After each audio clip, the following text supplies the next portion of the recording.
ሰላም ሰላም፣ ጤና ይስጥልኝ። እንደምን አላችሁ? እኔ ጋር ሁሉ ሰላም እግዚአብሔር ይመስገን። የዛሬው ቪዲዮአችን የሚሆነው የወርቅ ገበያን በተመለከተ ነው። ይህ ቪዲዮ ልሰራ የፈለኩበት ምክንያት አሁን ላይ ወርቅ በጣም ተወዷልና ለመግዛት ፈልጋችሁ በጣም ዋጋው ከመጨመሩ የተነሳ እንደኔ ከዛሬ ነገ ይሻላል ወይንም ደግሞ በዚህ ወር ሊቀንስ ይችላል በማለት ገንዘብ በእጃችሁ ይዛችሁ ሊቀንስ እንገዛለን በማለት የሚቀንስበትን ጊዜ የምትጠብቁ ካላችሁ ይህ ቪዲዮ ይጠቅማችኋል ብዬ በማሰብ ነው።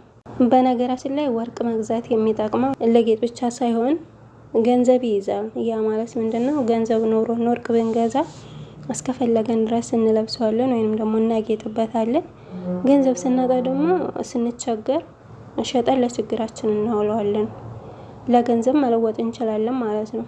የገዛንበትን ገንዘብ አናጣውም፣ አያከስረንም። ስለዚህ በተለይ ስደት ላይ ያላችሁ የምታገኙትን ገንዘብ ቁም ነገር እየሰራችሁበት ካልሆነ ወይንም ደግሞ ሀገራችን ላይ ብራችሁን ቁም ነገር ላይ የሚያውላችሁ ሰው ከሌለ ተቀማጭ ብር ካላችሁ ወርቅ ብትገዙ ታተርፉበታላችሁ ብዬ አስባለሁ።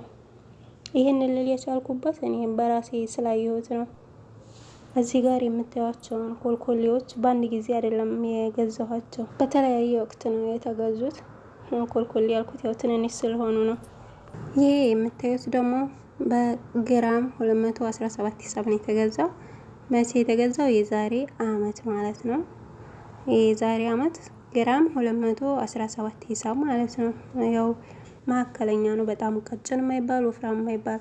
የምታዩት ትንሿ ሳሏ አጭሯ ማለት ነው የተገዛችው የዛሬ 7 ወር በ319 ብር ሂሳብ ነው የተገዛችው። ግራም 319 ሪያል ማለት ነው። ሳሏ አጭር ናት። አጫዋቿም ቀለል ያለች ናት። ልገዛ የፈለኩት ትልቅ ነበረ። እቺ የጣቷ ቀለበት ብዙ ጊዜ ሆኗታል ከተገዛች 5-6 አመት ይሆናታል።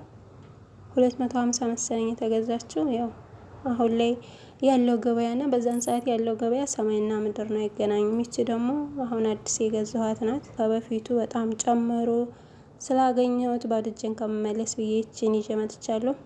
እኔ ግን እንደዚህ ቀለል ያለ ነገር ነው የምፈልገው። ለመግዛት ያሰብኩት እንደዚህ ትንንሽ ነገሮችን አልነበረም፣ ግን እዛ ሄጄ የዋጋውን ሁኔታ ሳይ እነዚህን ይዤ መጥቻለሁ ማለት ነው። ይሄ ጠግም ነው። እንትኗ በጣም ቀጭን ናት፣ ለዕለት የምትለበስ ማለት ነው። በማንኛውም ሰዓት ልንለብሳት የምንችለው ስልሳሏ በጣም ቀጭን ናት፣ ግን ጠግም ናት። የጆሮምና የጣት የአንገት ማለት ነው። እና ይቺ የምታዩት የባህሬን ወርቅ ናት። ግራም በ364 ማለት ነው። አሁን ላይ 364 ሪያል በዚህ ዋጋ ነው የተገዛው ማለት ነው። የባህሬን ወርቅ አሪፍ ነው ይባላል። ያው ዋጋው አንድ አይደለም ከሌላው ወርቅ ጋር ማለት ነው። 21 ካራት ነው።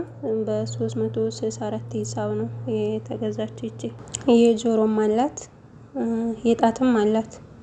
እዚህ ጋር እንግዲህ እንደምታዩት የባህሬን ወርቅና ይሄኛው የኩዌት ወርቅ ነው ያሉት። የልብ ቅርጹ ትልቁ ማለት ነው የኩዌት ወርቅ ነው የተባለው።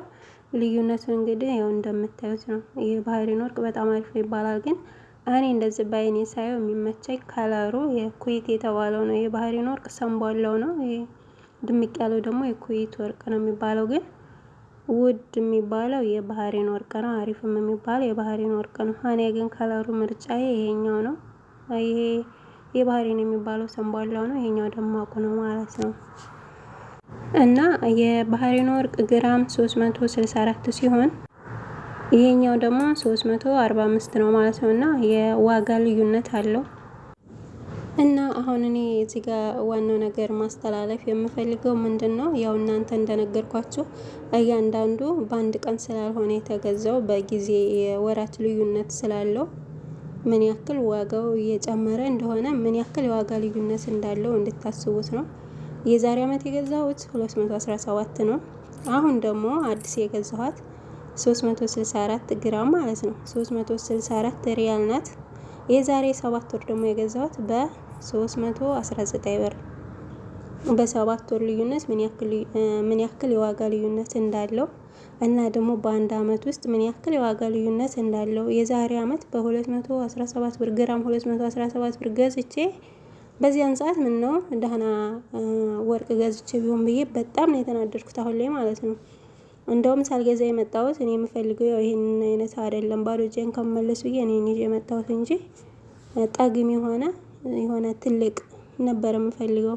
የጆሮም የአንገትም የጣትም ጠግም የሆነ ተለቅ ያለ ከፍ ያለ ነገር ነበር የምፈልገው። ግን እንደዚህ በጣም ዋጋው ተወዶ ሳይ ያው ሴትዬም በጣም ተወዷል ምናምን ስላለችኝ ይችን ብቻ ይዤ መጣሁኝ እንጂ በጣም የተናደድኩት በፊት እንደዚህ በዚህን ዋጋ ሳልገዛ ተመልሼ አሁን ላይ ደግሞ ይሄን ያክል መሆኑ በጣም ነው ያናደረኝ ማለት ነው። እና አሁን ላይ መግዛት ፈልግ ነበረ። እኔ የምኖረው ገጠራማ ቦታ ስለሆነ የምፈልገውን አይነት ዲዛይን ስላላገኘሁኝ ይችን ይዤ መጥቻለሁኝ። ይችን ቀጭኗን ማለት ነው። እና የዋጋውን ልዩነት አስቡት። ምን ይባላል አንዳንድ ጊዜ በብዛት አረቦቹም ሆነ የኛ ሀበሻዎች የሆነ ካረፋ በኋላ በአረቦቹ አንደኛው ወር ላይ እና ካረፋ በኋላ ወርቅ ይቀንሳል፣ በዚያን ሰዓት ግዙ ይላሉ። ግን እኔም ያው እንደምታዩት አሁን አረፋ አልቋል፣ ግን ወርቅ ጨመረ እንጂ ጭራሽ አልቀነሰም። እንደውም ይጨምራል እንጂ አይቀንስም። እና እዚህ ጋር ማስተላለፍ የምፈልገው ነገር ዛት የምትፈልጉ ሰዎች ካላችሁ ዛሬ ነገ ሳትሉ ገንዘቡ እጃችሁ ላይ ካለ ወርቅ ግዙ። አንድ ልጆች ደግሞ አላችሁ እኔ ወርቅ ምንም መስሎ አይታየኝም፣ ወርቅ አልወድም የምትሉ ልጆች አላችሁ። ልታጌጡበት ብቻ ወርቅ ሊጌጥበት ለማጌጥ ብቻ አይደለም ወርቅ የሚገዛው፣ ብር ይይዛልና እጃችሁ ላይ ብር ካለ ምንም የማታደርጉበት ነገር ያኔ ገንዘቡን ቁም ነገር ላይ የማታውሉት ከሆነ ገንዘቡን ከምታስቀምጡ ወርቅ ገዝታችሁ ብታስቀምጡ በቀጣይ ትርፋችሁ ትሸጣላችሁ ማለት ነው።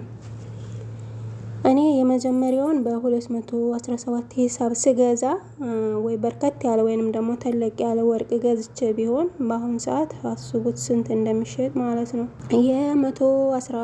የ150 ምናምን 150 ነው 140 ምናምን ልዩነት ማለት ነው ከአንድ ግራም ላይ።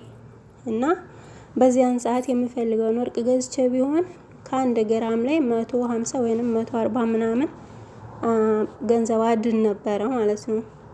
ግን ያው ነገ ከነገ ወዲያ በማለት ይኸውና እንደውም እጥፍ ጨመረ። ይቀንሳል ብዬ ስጠብቅ እንደውም በእጥፍ ጨመረና እንደኔ ዛሬ ነገ በማለት ወርቅ መግዛት ፈልጋችሁ ገንዘቡ እጃችሁ ላይ ኖሮ ጊዜ የምትጠብቁ የሚረክስበትን ጊዜ የምትጠብቁ ካላችሁ በጭራሽ አይቀንስም፣ እያደር ይጨምራል እንጂ አይቀንስም። ስለዚህ ግዙ ለማለት ፈልጌ ነው። ያው በየሚዲያ በዚህ ኖር ይቀንሳል፣ በዚህን ቀን ይቀንሳል፣ አትግዙ ትንሽ ጠብቁ።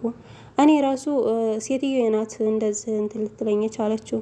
እዛ ሄደን ዋጋው ሲነገረን በጣም ነው ከኔ በላይ እንትን የሚላት ማለት ነው። በጣም ተወዷል በቃ ታዋክበኛለች። እና ሳልገዛ እንደዚሁ ዝም ብዬ ቲርኪ ሚኪ ነገር ይዤ እመጣለሁኝ ይቀንሳል በማለት ማለት ነው። እስኪ ትንሽ ይኸው ምናምን ስትለኝ ተመልሼ እመጣለሁ። ግን እነዚህ እኔ የምፈልጋቸው ያኔ ለዕለት የሚለበሱ ናቸው። ያው ይጠቅማቸዋል ብዬ ስላሰብኩኝ ነው ቪዲዮ ልሰራ ፈለኩትና እንደዚህ ለመግዛት አስባችሁ በምን ጊዜ በምን ወራት ይቀንሳል መቼ ይቀንሳል ምናምን ብላችሁ የምታስቡ ልጆች ትኖራላችሁና እየጨመረ ነው እንጂ የሚሄደው እየቀነሰ አይሄድም። ብትገዙ አሪፍ ነው ገንዘቡ እጃችሁ ላይ ካለ ማለት ነው። በተለይ በስደት ላይ ያላችሁ ልጆች ያው እንዳልኳችሁ ገንዘባችሁን ተቀማጭ ከሆነ እንደ ጥሩ ነገር ላይ ገንዘባችሁን ብታውሉት በፈለጋችሁ ጊዜ መሸጥ ትችላላችሁ። ገንዘብ ባጣችሁ ጊዜ ልሸጡና ወደ ገንዘብ ልቀይሩት ትችላላችሁ። እስከዛ ድረስ ደግሞ ልታጌጡበት ትችላላችሁና ይጠቅማችኋል ብዬ ተስፋ አደርጋለሁ። እና የዛሬው ቪዲዮ ይሄን ይመስላል። ቻው።